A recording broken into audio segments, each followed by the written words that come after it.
Assalamualaikum warahmatullahi wabarakatuh. Siswa kelas 5, kita bertemu lagi di kelas Pak San. Kita akan lanjutkan pembahasan tema 2, subtema 2, dan sekarang kita sudah masuk pada pembelajaran yang ke-6. Oke, bagi kalian siswa kelas 5, silahkan buku tema 2-nya dibuka. Ini buku tema 2, kalian buka halaman 85. Ya, kita lihat sama-sama halaman 85. Nah, ini pembelajaran 6 yang akan kita bahas sekarang. Ini adalah pembelajaran 6 di subtema 2. Nah, pada pembelajaran 6 ini,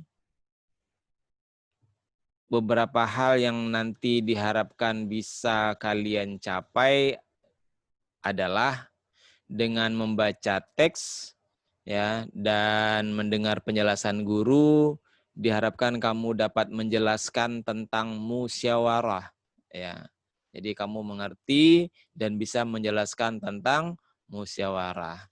Kemudian nanti diharapkan juga kalian dengan berdiskusi bisa menggali informasi terkait teks berkaitan dengan pertanyaan apa, siapa, di mana, mengapa, dan bagaimana. Kemudian diharapkan nanti kalian juga dapat menuliskan hak, kewajiban, dan tanggung jawab sebagai peserta musyawarah.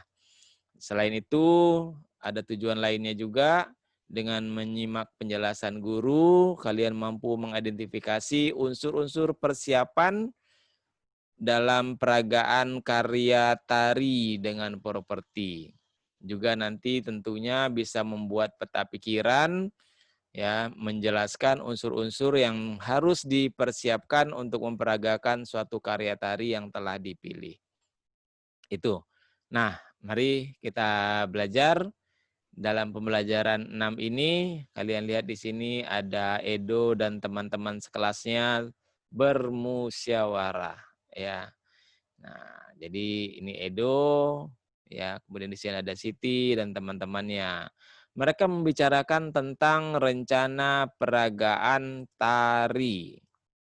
Nah, sebelum musyawarah dilakukan, mereka sepakat bahwa musyawarah akan dipimpin oleh Edo. Jadi sebaiknya dalam sebuah musyawarah ada pemimpin musyawarahnya, ya. Nah, selain itu juga mereka sepakat bahwa Siti sebagai penulis yang akan mencatat jalannya musyawarah dan hasil musyawarah. Jadi dalam kegiatan musyawarah selain ada ketua ya yang kemudian harus memimpin jalannya musyawarah, juga sebaiknya juga ada penulis ya. Nah, notulis.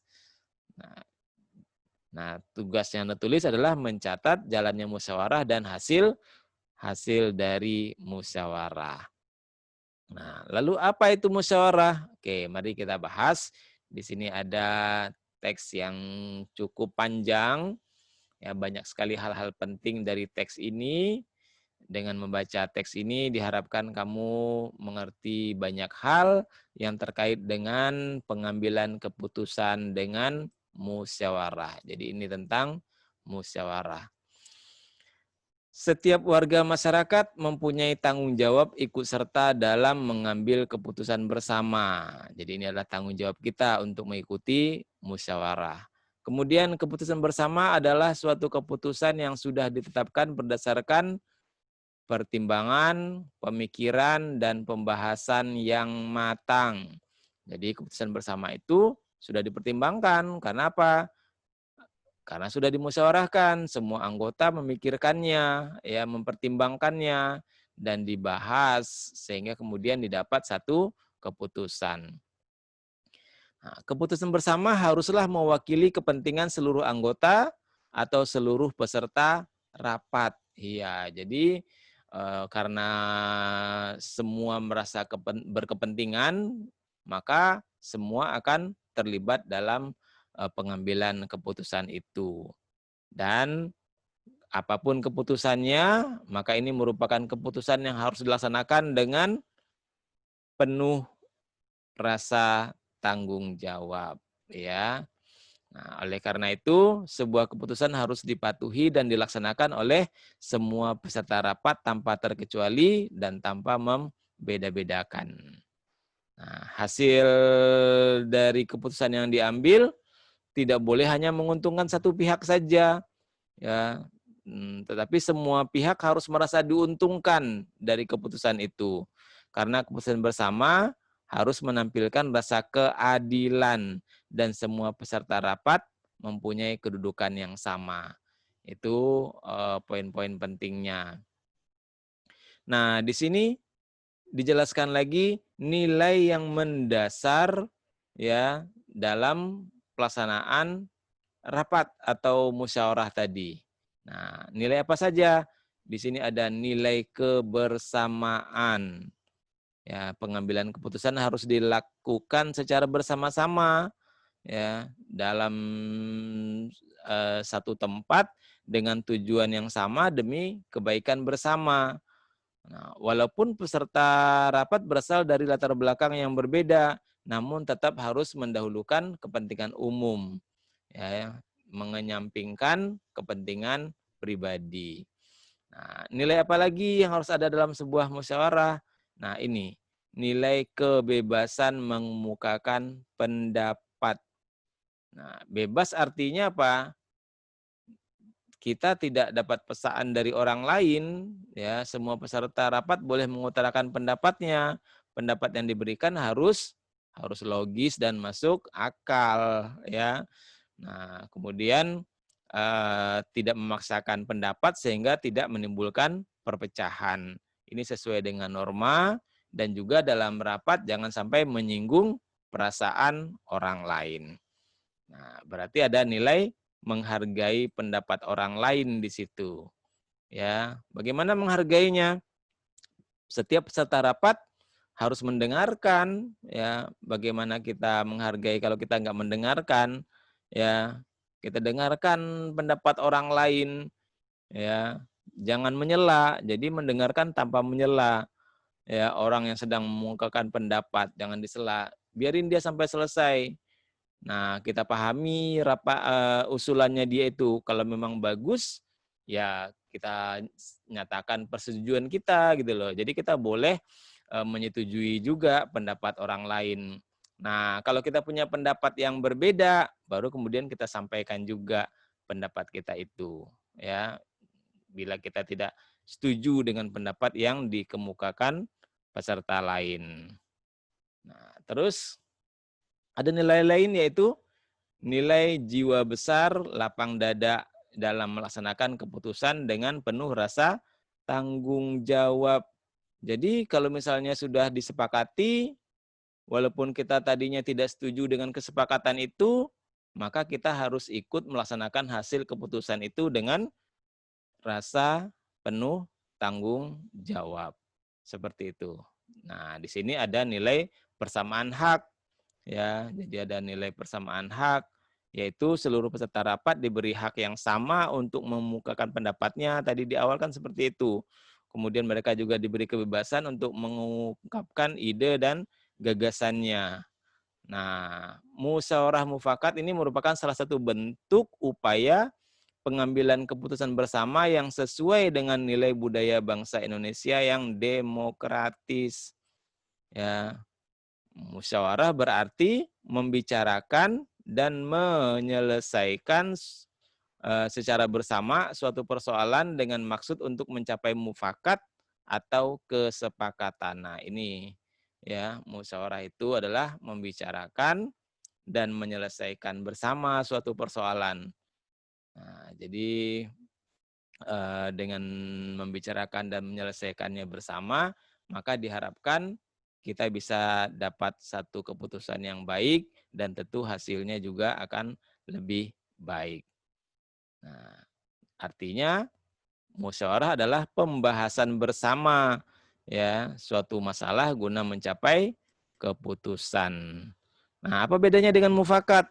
Kalau mufakat artinya adalah kesepakatan untuk melaksanakan hasil musyawarah. Jadi satu keputusan yang kemudian diterima oleh semua itu namanya mufakat ya. Nah, jadi dalam dalam sebuah musyawarah kita harus mengupayakan terjadinya mufakat. Terjadi mufakat adalah semua kemudian setuju dengan keputusan itu. Nah, terus kalau tidak setuju gimana? Ya, kalau tidak setuju, setelah diupayakan tidak tercapai mufakat, boleh kemudian dilakukan voting ya atau pemungutan suara. Jadi mufakat itu adalah keputusan bulat ya, tercapainya keputusan bulat itu adalah mufakat. Bulat artinya semua setuju dengan keputusan itu. Nah, dalam proses musyawarah pasti ya kita mendengar pendapat dari peserta musyawarah dan pendapat tersebut bisa berbeda-beda, saling bertentangan. Nah, oleh sebab itu dalam hal ini harus ada upaya kita juga untuk bisa menerima pendapat orang lain. Tentunya kita pikirkan dengan baik pendapat orang lain, kemudian jangan hanya memikirkan pendapat sendiri, apalagi kemudian pendapat sendiri itu dipaksakan. Nah, ya, jadi sehingga nanti didapat satu keputusan dan keputusan tersebut harus dipatuhi dan dilaksanakan bersama dengan penuh kesadaran dan tanggung jawab. Nah, apa ciri-ciri musyawarah untuk mufakat? Ya, tadi sudah disampaikan ya bahwa mufakat itu keputusannya utuh diterima oleh semua. Nah, ciri-ciri musyawarah untuk mufakat ini sesuai dengan kepentingan bersama. Ya, kemudian usul atau pendapat yang disampaikan mudah dipahami dan tidak memberatkan. Kalau usul yang disampaikan mudah dipahami dan tidak memberatkan, tentunya orang akan setuju. Ya. Kemudian dalam musyawarah pertimbangan moral lebih diutamakan dan bersumber dari hati nurani yang jujur. Nah, kalau misalnya dipertimbangkan hal ini, maka kemudian ini juga akan lebih mudah diterima oleh orang lain, semua peserta rapat. Nah, pembicaraan harus dapat diterima dengan akal sehat. Ya, ketika orang memikirkan ide itu, oh iya memang baik kok. Ya, setuju aja. Karena sesuai juga dengan perasaannya dan keinginannya. Maka dengan hal-hal semacam ini, maka akan didapatlah mufakat ya, musyawarah yang kemudian hasilnya dapat diterima oleh semua peserta musyawarah. Nah, dalam pelaksanaan musyawarah untuk mencapai mufakat, kita harus berpedoman pada prinsip-prinsip atau aturan musyawarah. Nah, apa prinsip-prinsipnya? Nah, ini diantaranya adalah musyawarah dilandasi dengan akal sehat dan hati nurani yang jujur. Ya, akal sehat artinya yang kita usulkan sudah kita pikirkan baik-baik dan kemudian usulan kita itu tidak hanya baik buat kita tapi juga baik buat semua. Hati nurani yang luhur juga menyatakan bahwa itu sesuatu yang baik. Nah, kemudian musyawarah dilandasi semangat kegotong royongan dan kekeluargaan. Ya, jadi ini kebersamaan kita di sini. Kemudian ada kekeluargaan di situ, kita merasa kita bersaudara, kita satu keluarga, sehingga kepentingan itu menjadi kepentingan bersama. Nah, dalam hal ini berarti kita harus mengutamakan kepentingan umum, juga menghargai pendapat orang lain. Kalau misalnya prinsip menghargai pendapat orang lain ini kita langgar, maka musyawarahnya menjadi sesuatu yang nanti pertengkaran ya, kemudian tidak didapat kata sepakat. Nah, kemudian apa prinsip lainnya musyawarah untuk mencapai mufakat? keputusan yang diambil harus dapat dipertanggungjawabkan secara moral kepada Tuhan yang Maha Esa. Jadi ingat ya, pertanggungjawaban itu tidak hanya terhadap peserta rapat, hasil yang kemudian disetujui bersama, tapi ada Allah, Tuhan yang Maha Esa yang selalu memantau kita ya, dan itu harus kita pertanggungjawabkan bahwa ini memang sesuatu yang baik untuk dilaksanakan. Nah, kemudian prinsip lainnya adalah melaksanakan keputusan bersama dengan dilandasi iktikat baik dan penuh rasa tanggung jawab. Jadi ada iktikat atau niat baik untuk melaksanakan keputusan itu dan dilaksanakan dengan penuh rasa tanggung jawab. Nah, kemudian bagaimana tata cara atau persyaratan musyawarah? Jadi ini tata cara ya, atau permusyawarahan itu. Syarat-syaratnya apa? Ya, nah kalau misalnya kita diundang musyawarah, diundang rapat, maka kita harus hadir sebelum musyawarahnya dimulai. Ya, kalau misalnya kita datang musyawarahnya udah setengah jalan, ya udah dimulai, kita jadi nggak bisa memantau, nggak bisa tahu pendapat-pendapat yang disampaikan sebelumnya. Ya. Nah, kemudian musyawarah dimulai jika peserta musyawarah telah mencapai quorum. Apa itu quorum? Quorum adalah penetapan jumlah minimum anggota yang harus hadir pada saat musyawarah. Biasanya setengah lebih satu. Jadi kalau misalnya seharusnya peserta itu ada 100, berarti yang harus hadir itu adalah setengahnya, 50 lebih satu, berarti 51 kayak gitu. Kalau dalam sebuah musyawarah itu peserta yang harus hadir misalnya 20, berarti setengahnya adalah 10 lebih satu, berarti harus 11 orang yang hadir. Nah, itu quorum namanya. Ya. Nah, kemudian ada susunan kepanitiaan. Tadi sudah dijelaskan ya, ada ketua, notulis, dan peserta musyawarah. Ya. Nah, ini nanti ada tugasnya masing-masing. Ketua tentunya memimpin jalannya musyawarah, ya, menunjuk siapa yang menyampaikan pendapat duluan, ya, kemudian menengahi, ya, nah, sehingga kemudian didapat keputusan. Sedangkan notulis nanti tugasnya adalah mencatat jalannya musyawarah dan hasil-hasil musyawarah. Setiap peserta musyawarah berhak menyampaikan pendapat. Ingat ya, ini hak semua peserta musyawarah. Jadi karena itu adalah hak, ya, sesuatu yang dimiliki, sesuatu yang boleh dia lakukan, maka kita harus menghargai hak itu.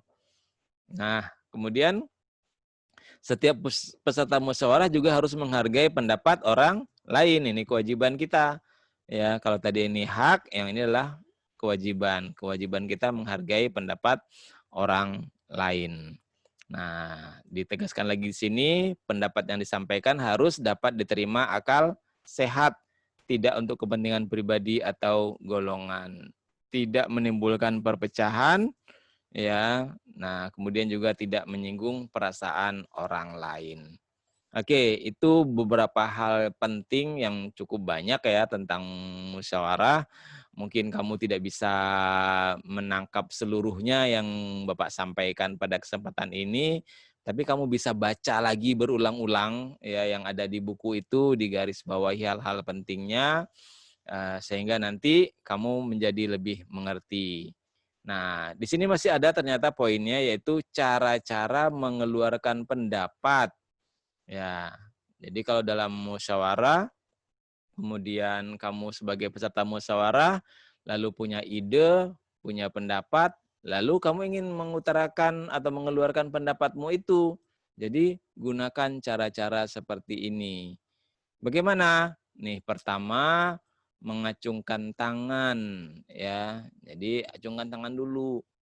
Nah, kemudian setelah misalnya ketua atau pemimpin rapatnya mempersilahkan, baru bicara. Jadi ini yang kedua nih, berbicara setelah dipersilahkan. Nah, kenapa seperti itu?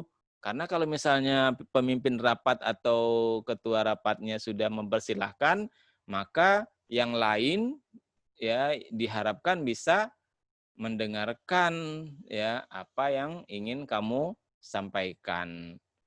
Nah, kemudian kalau ada yang berbicara ya harus kita tunggu sampai pembicaraannya selesai. Jadi jangan dipotong dia belum selesai lalu udah kita selak gitu. Ya, mungkin dengan pernyataan tidak setuju apa dan sebagainya. Udah biarin dulu dia sampai selesai. Setelah dia selesai, kamu nanti bisa mengacungkan tangan untuk berbicara, ya. Nah, kemudian jangan lupa untuk selalu bersikap sopan dalam berbicara, kemudian dalam bersikap ketika bermusyawarah. Dan ketika kamu mengeluarkan pendapat tersebut, ya, berbicara dalam rapat, maka suaranya harus cukup jelas. Ya, tidak perlu juga teriak-teriak, misalnya yang kenceng. Yang penting peserta musyawarah semua bisa mendengarkan dengan jelas apa yang kamu sampaikan. Ya, kalau misalnya kamu bicaranya tidak jelas, nanti tidak tertangkap oleh peserta musyawarah yang lain apa yang kamu maksudkan, pendapat kamu seperti apa. Ya, jadi ini 5 hal penting yang harus kamu ingat ketika mengeluarkan pendapat dalam sebuah musyawarah. Jangan lupa acungkan tangan, bicara setelah dipersilahkan, kemudian kalau ada yang bicara kamu harus tunggu sampai selesai, bersikap sopan, dan bicaranya harus jelas. Nah, kemudian apa sikap umumnya? Sikap umum dalam musyawarah ini menghargai, menghormati pendapat orang lain, ya, kemudian tidak memaksakan kehendak kepada orang lain, itu sikap-sikap yang sangat penting ya. Kemudian tidak boleh mencela pendapat orang lain, ya, mencela itu beda dengan tidak setuju, ya. Kita boleh menyatakan tidak setuju, kemudian kita sampaikan pendapat kita, tapi kita tidak boleh mencela pendapat orang lain. Nah, kita juga tidak boleh memotong pembicaraan orang lain. Biarkan dia selesai dulu bicaranya, kita pahami bicaranya, kemudian baru kita sampaikan pendapat kita. Ya, itu beberapa hal yang sangat penting tentang musyawarah. Di sini ada ayo berlatih. Ya, silahkan kamu berlatih di sini membuat pertanyaan dan jawaban tentang musyawarah tadi, ya. Dari kata tanya apa, nah bikin pertanyaan di sini, taruh jawabannya di sini. Ya, dari kata siapa, kemudian dari kata di mana, dari kata bagaimana, juga dari kata mengapa. Ini Bapak kira mudah bagi kalian, tinggal dilihat lagi di sini, ya, kemudian buat pertanyaannya dan juga jawabannya, ya. Misalnya bagaimana? Nah, misalnya gini, kamu bisa dari sini nih, bagaimana sikap kita sebaiknya dalam musyawarah? Nah, gitu. Ya, bagaimana sikap kita sebaiknya dalam musyawarah? Nah, kemudian tulis di sini jawabannya. Ya, sikap kita dalam musyawarah sebaiknya adalah 1. Menghargai, menghormati pendapat orang lain. 2. Lanjutkan lagi 3 dan 4. Oke. Jadi Bapak kira ini mudah bagi kamu. Nah, diharapkan kamu punya pengalaman juga untuk berdiskusi ini, maka silahkan kamu diskusikan ya dalam kelompok kamu, tapi sekarang kan lagi belajar dari rumah ya. Bolehlah berdiskusi dengan kakak, dengan orang tua, ayah, ibu ya. Apa sih yang dimaksud dengan hak, kewajiban, dan tanggung jawab sebagai peserta musyawarah? Nah, itu kamu tuliskan. Apa sih haknya? Ya, haknya peserta musyawarah apa? Kewajiban peserta musyawarah apa? Kemudian tanggung jawab peserta musyawarah apa? Kamu tulis hasil diskusi kamu itu dengan jelas dan singkat. Ini untuk materi diskusi kamu. Boleh diskusi di rumah bersama orang tua, ya. Nah, berikutnya masih ada ayo membaca, ya. Nah, dalam ayo membaca di sini ada nih yang hal-hal yang harus kamu siapkan agar peragaan karya tari kamu berhasil dengan baik. Ya, apa saja persiapan yang harus dilakukan? Nih, satu, ya, tentukan atau menentukan bentuk karya tari. Apa sih bentuk karya tari? Bentuk karya tari macam-macam, ya. Ada tari tunggal. Tari tunggal itu tari yang ditarikan oleh satu orang saja. Itu tunggal, satu orang. Nah, kemudian ada bentuknya tari itu berpasangan, ya. Berpasangan ini berarti bisa laki perempuan berdua-berdua, berdua-berdua seperti itu, ya. Bisa 2, 4, ya itu berpasangan. Kemudian bisa juga bentuk tari kelompok, ya. Nah, ini tidak harus laki perempuan, bisa laki-laki semua, perempuan semua, beberapa orang menarikan satu tarian secara berkelompok. Nah, ini harus ditentukan dulu, ya, sebelum kita memilih tariannya. Nah, setelah kita tahu, ya setelah kita putuskan, oh yuk kita misalnya tarinya tari tunggal, berarti satu orang doang yang nari. Nah, karya tari apa yang tari tunggal misalnya seperti itu. Oh, tarinya tari berpasangan misalnya. Ya udah, pilih karya tari yang berpasangan. Nah, misalnya seperti tari payung. Tari payung itu tari berpasangan, ya. Tari dari Sumatera Barat. Nah, jadi ini yang kedua, memilih karya tari. Pemilihan karya tari disesuaikan dengan bentuk tari. Jadi kalau misalnya bentuk tarinya tadi tari berpasangan, ya maka cari tari yang berpasangan. Kemudian menentukan jumlah penari. Ya, tari berpasangan tidak harus dua, bisa 4, bisa 6, ya, bisa 8 dan seterusnya. Ya, nah itu ditentukan juga. Nah, ya, jika karya tari yang dipilih berpasangan nih, jumlah penarinya 2 orang atau kelipatannya. Nah, kemudian tentukan juga properti tarinya, ya.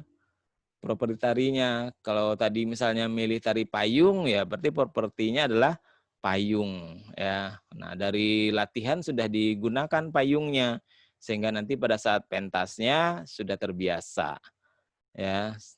Kemudian menentukan juga iringan tari. Iringan ini adalah musik, ya, musik pengiring. Nah, ini bisa berupa rekaman. Nah, kamu bisa dari HP misalnya, di download, ya, kemudian nanti bisa disetel. Nah, bisa juga pakai pita kaset, CD di sini seperti itu, ya. Nah, oke. Nah, baru kemudian sebelum pentas juga kamu memilih busana tari. Busana ini nanti harus sesuai dengan tema tariannya, ya. Nah, busana itu tidak harus beli, tapi banyak sekali yang menyewakan busana tari itu, sehingga mempermudah kamu dalam menyiapkan busana tari.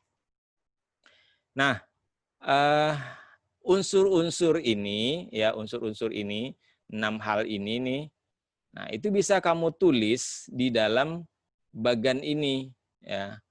Nama karya tarinya apa? Misalnya nama karya tarinya adalah tari payung. Ya, tari payung itu berarti bentuk tari yang apa? Oh, bentuk tarinya adalah tari berpasangan misalnya. Kemudian jumlah penarinya, oh mau ditarikan 4 orang atau 6 orang. Iringannya apa? Iringannya adalah musik tari payung. Ya, diambil dari internet misalnya atau dari YouTube. Nah, properti tarinya apa? Properti tarinya adalah payung. Busananya, ya busananya adalah pakaian adat Minangkabau, misalnya seperti itu. Ya, jadi ini hasil keputusan kamu ditulis dalam bentuk mind mapping atau peta pikiran begini, sehingga mudah untuk dipahami. Oke, sebelum kita akhiri, ada beberapa hal yang harus kamu renungkan. Pertama nih, apa yang kamu ketahui tentang musyawarah? Mungkin nggak Bapak jelaskan lagi, tadi udah ada Bapak jelaskan, kalau kamu lupa, ya bisa baca lagi bukunya, ada penjelasan tadi di situ, atau bisa kamu ulang lagi videonya ini dari awal ya. Karena di awal tadi Bapak jelaskan banyak hal tentang musyawarah. Nah, juga ada kerjasama dengan orang tua, tuliskan pengalaman musyawarah yang pernah terjadi dalam keluargamu. Ya, kemudian ceritakan kepada teman-temanmu. Ya, mungkin dalam keluargamu pernah ada musyawarah antara ayah, ibu, kakak, adik ya. Mungkin ada paman juga, om, tante. Ya, musyawarah sederhana misalnya mau nentuin, kita kalau misalnya nanti pada saat liburan mau rekreasi kemana? Nah, ada musyawarah di situ. Ya, kemudian kakak menyampaikan idenya, adik juga menyampaikan keinginannya, ibu menyampaikan pendapatnya, lalu kemudian dimusyawarahkan dengan baik sehingga kemudian diputuskan, oh iya kita jalan-jalan ke Bali aja, misalnya seperti itu. Ya, nah jadi kalau semua ada pada setuju maka itu menjadi musyawarah mencapai mufakat, kebulatan suara.